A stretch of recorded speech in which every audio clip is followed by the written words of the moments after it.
Today we're going to the Guianas. Oh, here it is. It's in South America. The Guianas are actually a geographical area.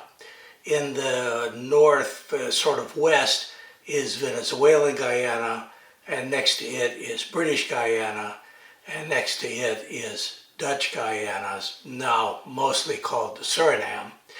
And then there's French Guyana next to that, and in the far southeast you see Brazilian Guyana. Now, the Guianas have been explored for quite a long time.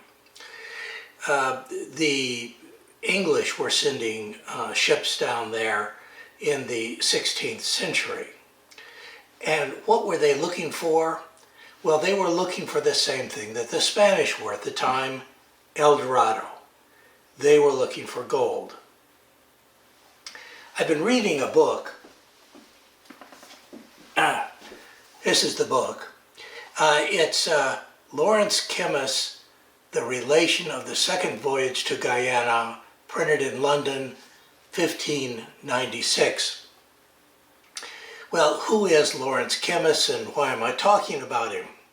Well, he was a lieutenant to Sir Walter Raleigh. Now, you know Sir Walter because he's the guy that's on the tobacco pouches and tobacco tins, and he really did love tobacco.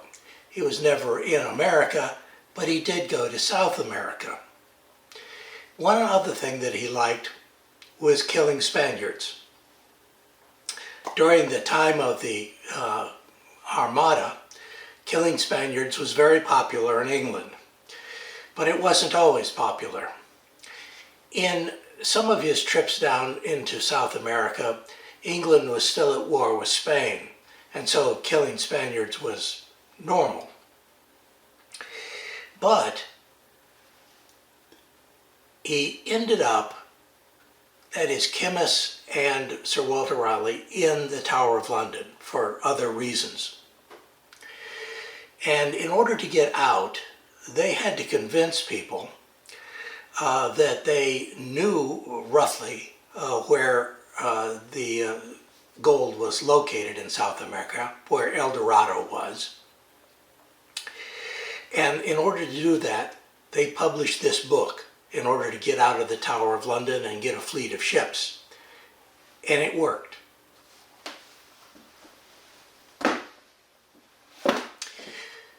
Sir Walter took his young son with him on this particular trip. And when Sir Walter got down to Trinidad, which was British at the time, he fell ill. And so Kemmis and his young son started exploring the Orinoco River area. Now, the Spanish were already in that area, and there was a dispute between the Spanish and Kemmis's people. There was a scuffle, there was gunfire, and Sir Walter's son was killed. There are actually a couple of different stories on how the skirmish got started. Each side had its own version.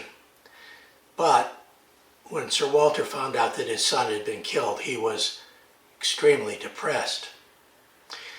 And he went back to London with his fleet, not having found El Dorado.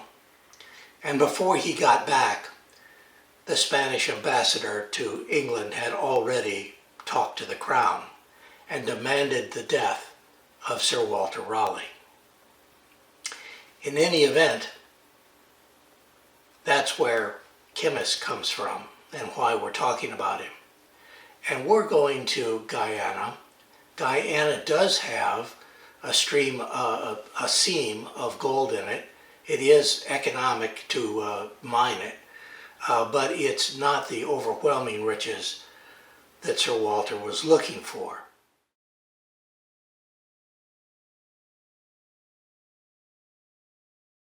We don't think of it much now, but at one time the Dutch were a very powerful naval nation. You see, what had happened was they had discovered a type of rigging for their tall ships that was very economical. It allowed them to reduce the size of their crews. And the result was that they could transport commerce across the ocean much cheaper than most other countries could. As a result, they became a huge naval force, and it rivaled the British in many ways. There were a series of wars between the Dutch and the British. At the end of the Second Anglo-Dutch War, the Dutch had to make a choice.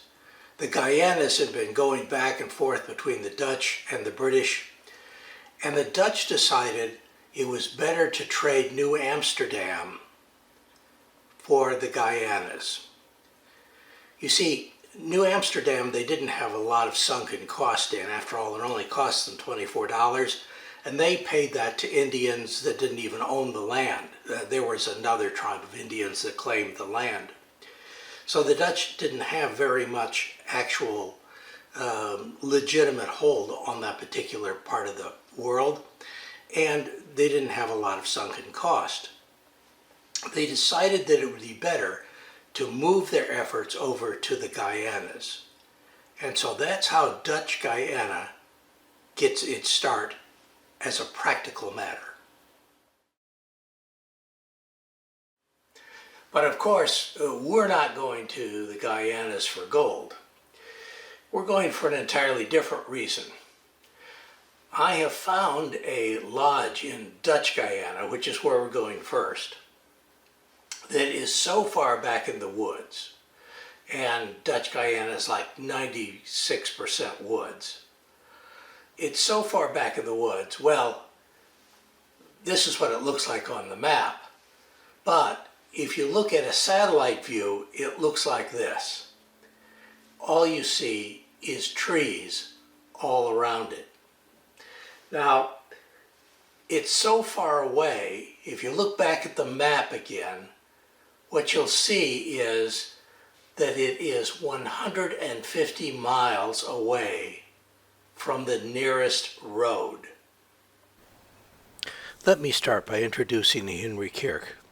Henry was the sheriff of Essequibo County over in British Guiana a little over 100 years ago.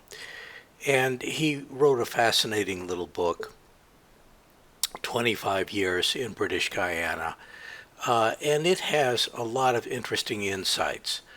But right at the beginning of the book, he says the initial impression that you have of Guyana is mosquitoes and frogs.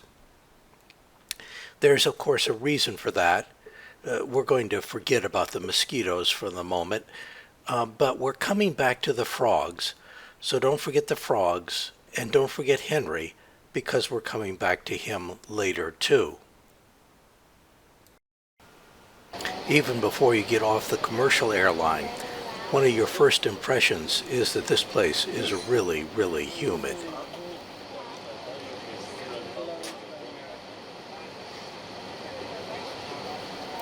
Your second impression of Guyana actually comes from the bush plane. You take off from a field at the capital, and you just fly over what seems like absolutely endless forest, broken occasionally, in fact fairly frequently, by streams.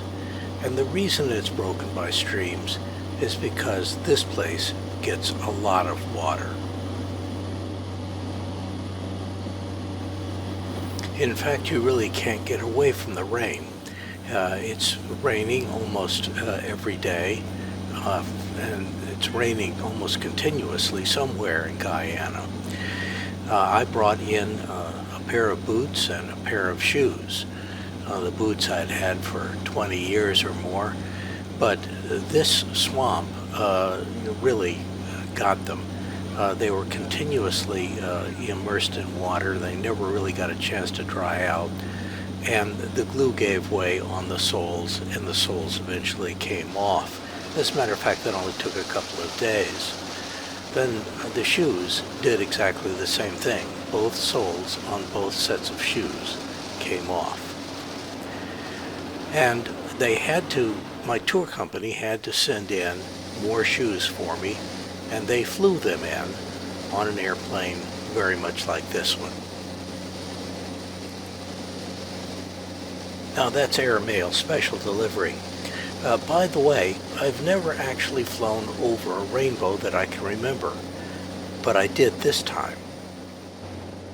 If happy little bluebirds fly beyond the rainbow, why, oh, why can't I?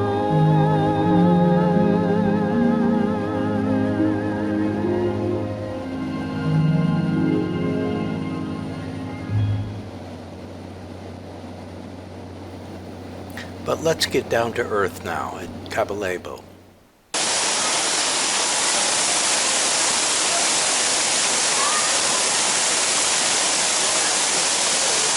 By the way, did I remember to tell you that it rains a lot here?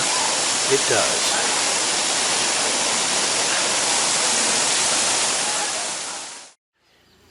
This is Jerry. He's the resource manager here. Jerry, how did this location get started? Well, to start with, in the 60s of the previous era, they were, as part of Operation Grasshopper, they set up a lot of airstrips all over the country to do some exploration. And Caballebo was one of these places.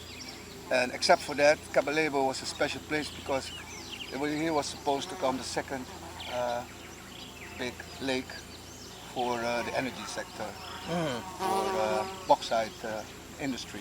Okay, so they established this landing strip in order to do what, bauxite mining?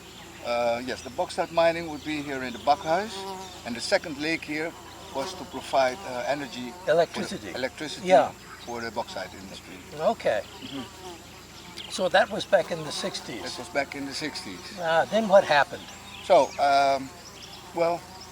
since the bauxite industry collapsed, and then we had the 80s, of course, we had a civil war and a revolution here, so everything got abandoned.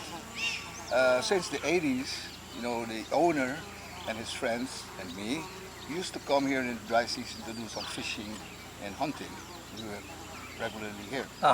So that's how the idea started later on in 2000 to set up some accommodation here to provide it for friends to do some fishing and hunting. Yeah. So I understand that recently you had someone from Belgium here who wanted to do some hiking. Can you tell me about this story? Yes. So that was a very big surprise for me too, to understand that there's a guy here who had the idea to do a hike 18 days to the jungle all the way to the border river. Which border? The western border to Guyana. To Guyana, British Guyana. British Guyana, and that's 180 kilometers if you walk it in a straight line. And he said he would do that in 18 days. So he would walk around 10 kilometers a day. Yeah. So, I had to laugh a little because this guy really didn't know what he was up to. He didn't know what he was up to? No, absolutely not. So, why do you think he didn't know? Because when he came here, I could see that he was very ill prepared. No good shoes. No good shoes? No, only one small backpack. Not even a machete. No machete? No machete.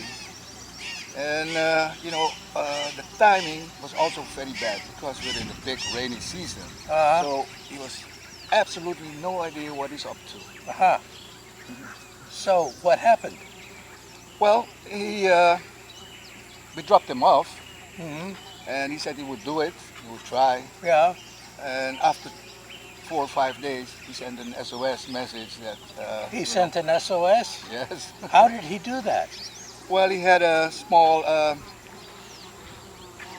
do you call that, telephone, not a telephone. Satellite? A satellite radio? Radio, Yeah. that he could send SMS messages. Not, he couldn't call, but he could send messages. So he sent a message for his son and asked for help so that the son could contact us to pick him up because he was stranded. So how did you pick him up? Well, we couldn't pick him up on the position he was, where he was.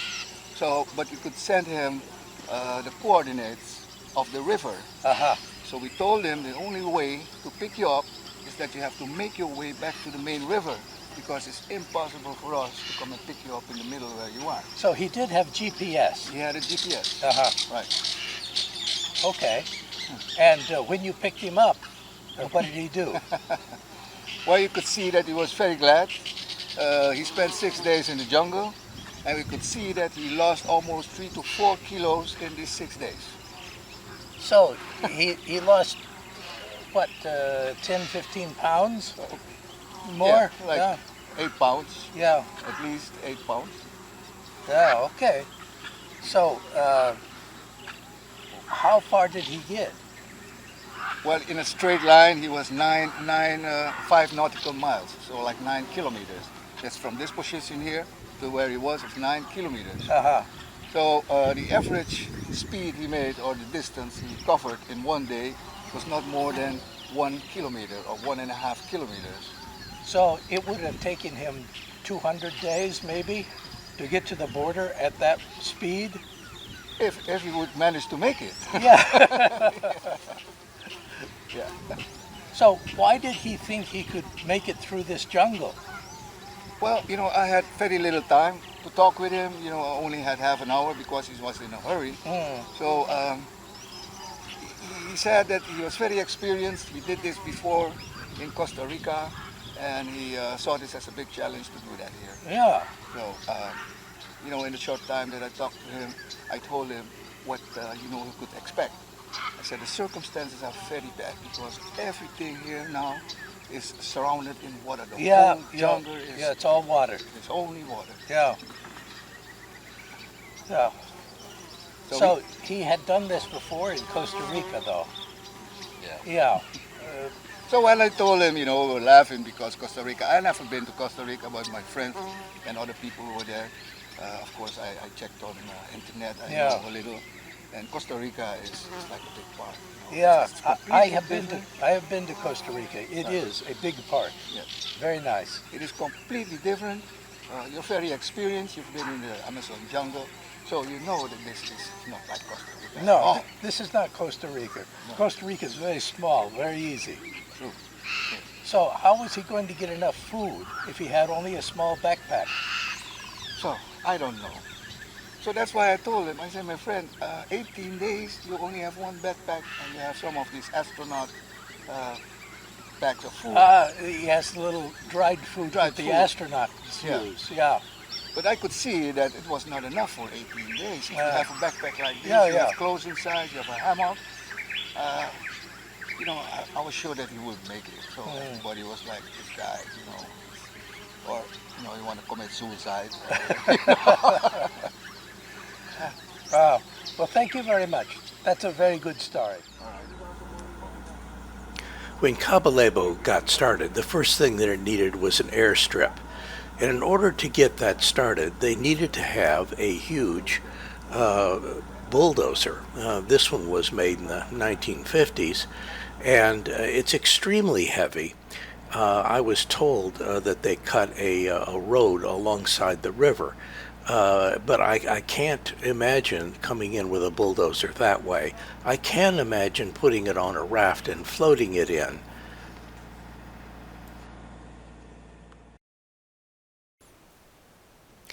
After the airstrip was created, virtually everything that came into Caballebo came in by air.